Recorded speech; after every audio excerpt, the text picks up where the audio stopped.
Kali ini aku mau ceritain ke kalian tentang salah satu matkul aku yang ada di semester 4 kalau nggak salah. Aku pernah belajar tentang penanganan pasien artritis. Artritis ini istilah yang digunakan untuk menyebutkan inflamasi atau peradangan pada sendi. Lalu dari salah satu penanganan yang aku pelajarin di sini ada yang namanya prinsip JPT atau Joint Protection Technique. JPT ini merupakan serangkaian teknik yang bisa dikombinasikan ke dalam semua aktivitas keseharian. Tujuannya itu untuk mengurangi tekanan dan nyeri yang terjadi pada sendi tersebut dan juga dapat mengurangi inflamasi atau peradangan hingga mempertahankan struktur sendi tersebut. Nah, setelah aku pikir-pikir, kalau si JPT ini kita gunain dalam kegiatan atau aktivitas sehari-hari kita, walaupun kita bukan pasien artritis, itu justru malah bagus. Kenapa? Karena dari sini kita bisa menjaga persendian kita hingga mencegah dan menurunkan resiko dari peradangan sendi tersebut. Gampangnya sendi kita itu jadi sehat. Dari hasil yang aku rangkum, aku mengambil 6 prinsip JPT yang bisa diterapin di aktivitas sehari-hari. Yang pertama, perhatian sama rasa sakit yang ada. Kalau kita yang sehat ini nih kadang suka ngerasa menyepelekan kalau misalnya ada nyeri pada sendi kita, kayak paling biasa juga udah ntar sembuh, atau ya udahlah ntar juga hilang dan yang lainnya. Padahal hal yang seperti itu tuh merupakan tanda atau gejala yang bisa membuat peradangan sendi semakin parah.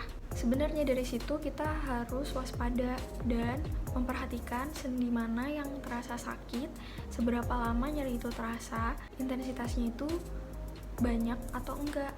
Dari situ ntar kita bisa ngira-ngira kapan kita harus istirahat untuk memulihkan kembali sendi kita yang sakit itu. Ketika nyeri itu datang, diusahakan untuk menghentikan kegiatan sebelum kalian itu mencapai rasa sakit yang parah, dan dianjurkan untuk membatasi aktivitas yang menyebabkan rasa sakit kalian itu ada hingga lebih dari 1 jam setelah kalian berhenti aktivitas. Jadi untuk diingatkan, perhatikan atau perhatian sama rasa sakit yang timbul pada sendi-sendi kalian, karena kita itu kalau sehat suka menyepelekan. Yang kedua, seimbangkan antara aktivitas dan istirahat. Kenapa sih ini penting? Karena dari aktivitas dan istirahat yang seimbang akan memulihkan tenaga kita, mengurangi rasa sakit pada sendi, mengurangi tekanan pada persendian, sehingga nyeri pada persendian pun akan terminimalisir. Disarankan kita itu beristirahat 10-12 jam per harinya. Tiap aktivitasnya per jam itu disarankan untuk beristirahat selama 10 menit. Jadi jangan porsi tenaga kalian yang berlebihan. Selain stres pada psikis, fisik kita itu juga bisa mengalami stres atau tekanan. Oke? Jangan sampai kita tergiur sama kekuatan yang ada padahal badan ini menginginkan istirahat. Jangan lupa istirahat. Yang ketiga, jauhi bertahan dalam satu posisi di waktu yang lama. Upayakan ketika kalian itu, kan tadi disuruh tuh dalam per jamnya 10 menit untuk beristirahat. Usahakan di situ tuh untuk stretching, ya entah beginilah, entah begini kah. Pokoknya jangan sampai kalian tuh cuma bukan mematung sih, maksudnya kalau kalian posisi mengetik gitu, misalnya orang kantoran ngetik gini mulu kan, itu tuh namanya bertahan dalam satu posisi yang lama. Nah, jangan sampai seperti itu. Jadi regangkan biar persendian itu tidak terlalu stres atau menegang yang berlebihan, biar nggak nyeri gitu guys. Yang keempat, reduction of effort atau mengurangi usaha ketika beraktivitas. Nah, reduction of effort ini penjelasannya panjang banget karena terbagi menjadi 2, work simplification sama energy conservation. Intinya itu kita itu harus memprioritaskan aktivitas mana yang harus kita kerjakan, dan kita itu sebisa mungkin mensimpelkan tahapan pekerjaan kita biar kita itu tidak terlalu banyak membuang tenaga. Nah, itu nih sebenarnya banyak kayak penjelasannya tuh panjang di work simplification sama energy conservation. Mungkin nanti aku akan menjelaskan lebih detailnya di video yang selanjutnya. Jadi intinya jangan berlebihan dalam melakukan suatu kegiatan atau aktivitas.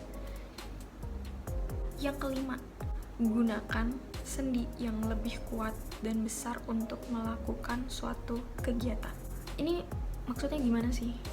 Simple. Kalian pernah gak sih ngeliatin orang, bandingin orang, atau ngelakuin sendiri deh, ketika kalian ngangkat belanjaan kresek atau paper bag, kalian coba bandingin deh ketika kalian bawa barang itu di jinjing begini, ini jinjing gak sih? Ya gini, sama ditaruh di sini, tas begini. Kalau misalnya kita habis belanja, kita tuh suka kan bawanya gini, tapi kita nggak, apa kalian pernah berpikir untuk bawanya gini aja gitu, atau malah begini? Nah, disarankan di sini kalian itu dalam membawa barang-barang yang berat itu gunakan persendian besar. Maksudnya itu persendian sini, persendian jari itu kan lebih kecil daripada persendian siku atau enggak persendian bahu, ya kan? Nah, kalau misalnya ditaruhnya di sini, itu kalian tuh akan merasa lebih ringan dan persendian itu juga tetap terjaga gitu. Terus kalau ngangkat barang berat yang ada di lantai, itu lebih baiknya kita tuh jongkok dulu. Nah, setelah jongkok, barangnya tuh dideketin sama badan kita gini, baru kita berdiri.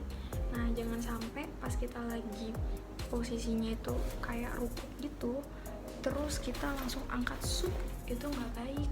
Oke, jadi diusahakan jongkok dulu, barangnya itu sedikit kita deket, dan kita angkat. Barang itu terangkatnya tuh akan lebih mudah dan lebih ringan. Dan pentingnya lagi, persediaan kita itu juga terjaga, tidak akan mengurangi resiko cedera. Intinya jangan menggunakan sendi-sendi yang kecil kalau bendanya itu berat banget, kecuali bendanya itu beratnya kayak cuma karet, itu mah gini aja juga nggak apa-apa. Oke. Yang keenam, gunakan persendian yang memiliki posisi anatomi yang stabil dan fungsional. Contohnya itu menjaga tetap lurus. Jadi biasakan untuk duduk tegak, jangan membungkuk ataupun terlalu syu. Tegak, posisi anatomis. Kalau kayak gini, persendian itu juga tetap terjaga, walaupun kalau yang awal nggak biasa akan terasa cepat lelah, tapi sebenarnya ini adalah posisi yang paling baik untuk kita lakukan ketika kita duduk ataupun berdiri. Belajar untuk tegak ya. Jadi kesimpulannya, kita tuh di sini disuruh untuk tetap menjaga persendian kita atau tubuh kita terhadap kerusakan karena adanya tekanan berlebihan dari aktivitas yang kita lakuin, dan dari tekanan tersebut menyebabkan persendian kita jadi sakit atau nyeri yang bisa mengganggu aktivitas kita lainnya. Kita aktivitas juga jadi terhambat, nyeri juga nggak enak, tapi kalau diem aja juga ya nggak enak gitu. Jadi tetap jaga posisi kita pada posisi anatomis, belajar untuk tegak dan tidak malas untuk berubah. Selamat mencoba. Kalau kalian punya tambahan tentang JPT dan mau ngasih tips juga ke kita-kita, silakan komentar di bawah ya. Dan kalian itu sangat membantu orang-orang yang lagi nonton video ini. Thank you.